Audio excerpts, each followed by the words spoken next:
I am happy to join with you today in what will go down in history as the greatest demonstration for freedom in the history of our nation.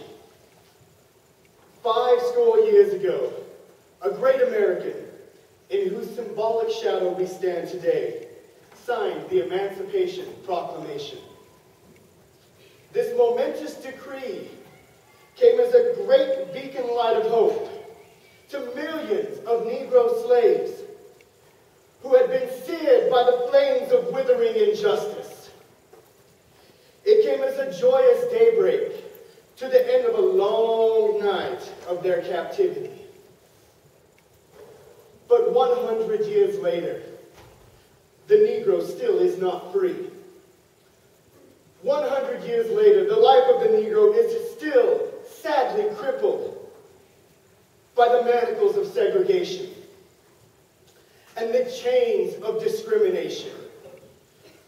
100 years later, the Negro lives are on a lonely island of poverty in the midst of a vast ocean of prosperity. 100 years later, the Negro is still languished in the corners of American society and finds himself in exile in his own land. So we come here today to dramatize a shameful situation. In a sense, we have come here today to our nation's capital to cash a check. When the architects of this republic wrote the magnificent words of the Constitution and the Declaration of Independence, they were signing a promissory note to which every American was to fall heir. This note was a promise that all men, yes, black men as well as white men, would be guaranteed the inalienable rights of life, liberty, and the pursuit of happiness. It is obvious today that America has defaulted on this promissory note insofar as her citizens of color are concerned. Instead of honoring this sacred obligation, America has given the Negro people a bad check. A check which has come back marked insufficient funds. But we refuse to believe that the Bank of Injustice is bankrupt, especially in the vault of opportunity of this nation. So we have come to cash this check, a check that will give us, upon demand, the riches of freedom and the securities of justice. We have come to this hallowed spot to remind America of the fierce urgency of now. This is no time to engage in the luxury of cooling off or to take the tranquilizing drug of gradualism. Now is the time to make the promises of democracy. Now is the time to rise from the dark and desolate valleys of segregation to the sunlit path of justice. Now is the time to lift our nation from the quicksands of racial injustice to the solid rock of brotherhood. Now is the time to make justice a reality for all of God's children. It would be fatal for this nation to overlook the urgency of this moment. The sweltering summer of the Negro's legitimate discontent will not pass until there is an invigorating autumn of freedom and equality. 1963 is not an end, but a beginning. Those who hope that the Negro needed to blow off steam and will be content will have a rude awakening if the nation returns to business as usual. There will be neither rest nor tranquility in America until the Negro is granted his citizenship rights. The whirlwinds of revolt will continue to shake the foundation of our nation until the bright day of justice emerges. But there is something that I must say to my people who stand on the warm threshold which leads to the palace of justice. In the process of gaining our rightful place, we must not be guilty of wrongful deeds. Let us us not seek to satisfy our thirst for freedom by drinking from the cup of bitterness and hatred. We must forever conduct our struggle on the high plane of dignity and discipline. We must not allow our creative protest to degenerate into physical violence. Again and again, we must rise to the majestic heights of meeting physical force with soul force. The marvelous new militancy which has engulfed the Negro community must not lead us to a distrust of all white people. For many of our white brothers, as is evidenced by their presence here today, have come to realize that their destiny is tied with our destiny. That their freedom is inextricably bound with our freedom. We cannot walk alone. As we walk, we must take the pledge that we shall always march ahead. We cannot turn back. There are those who are asking the devotees of civil rights, when will you be satisfied? We can never be satisfied as long as the Negro is the victim of unspeakable horrors of police brutality. We can never be satisfied as long as our bodies, heavy with the fatigue of travel, cannot gain lodging in the motels of the highway and the hotels of the city. We cannot be satisfied as long as the Negro's basic mobility is from a smaller ghetto to a larger ghetto. We can never be satisfied as long as our children are stripped of their selfhood and robbed of their dignity by signs stating, "For whites only." We cannot be satisfied as long as the Negro in Mississippi cannot vote and the Negro in New York believes that he has nothing for which to vote. No, we are not satisfied. And we will not be satisfied until justice rolls like water and righteousness like a mighty stream. I am not unmindful that some of you have come here out of great trials and tribulations. Some of you have come from the fresh from the narrow jail cells.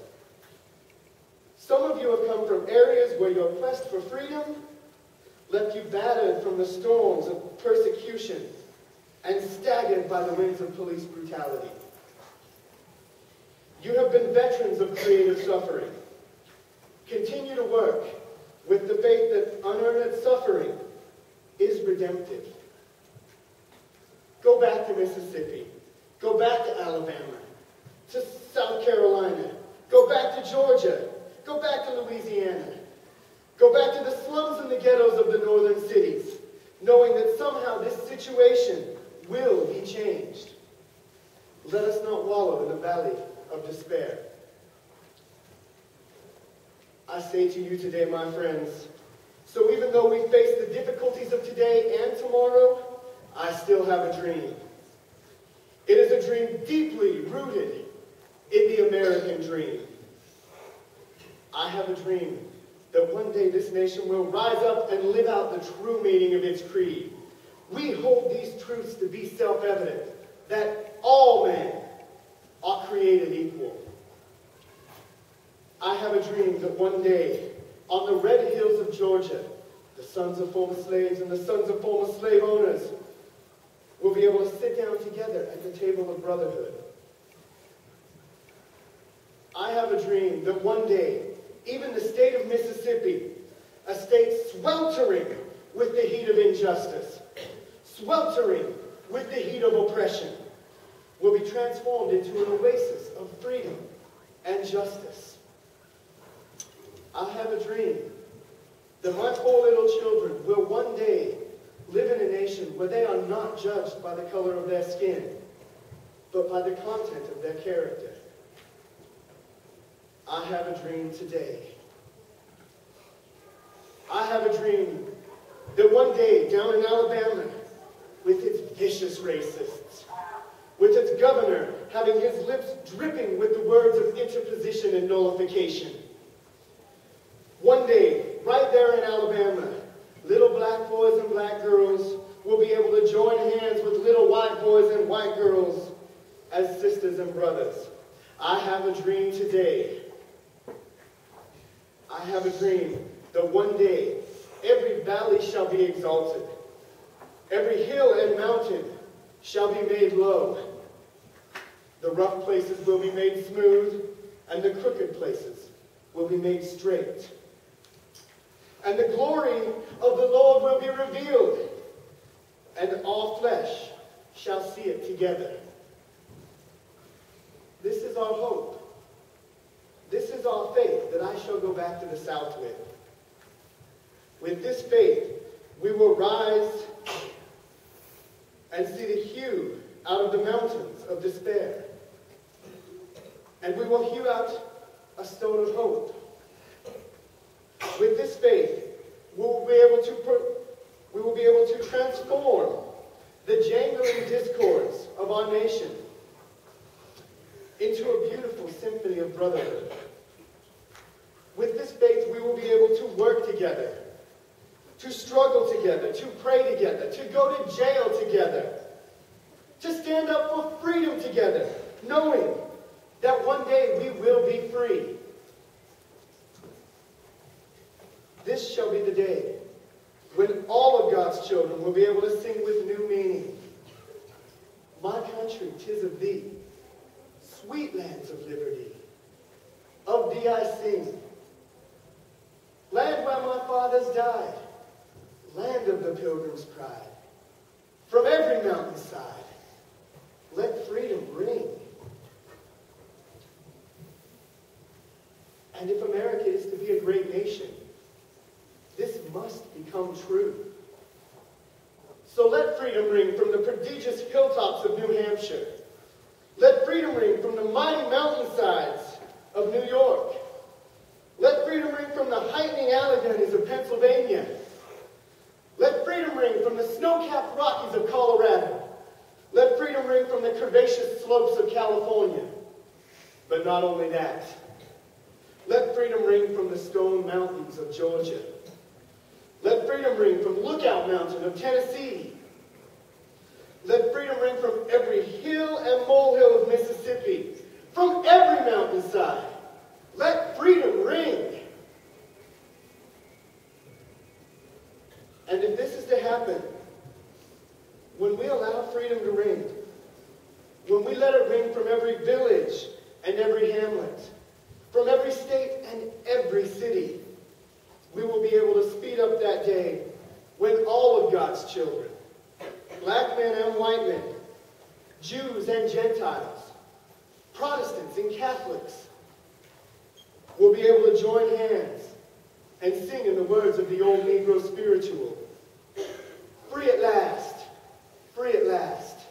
Thank God Almighty, we are free at last.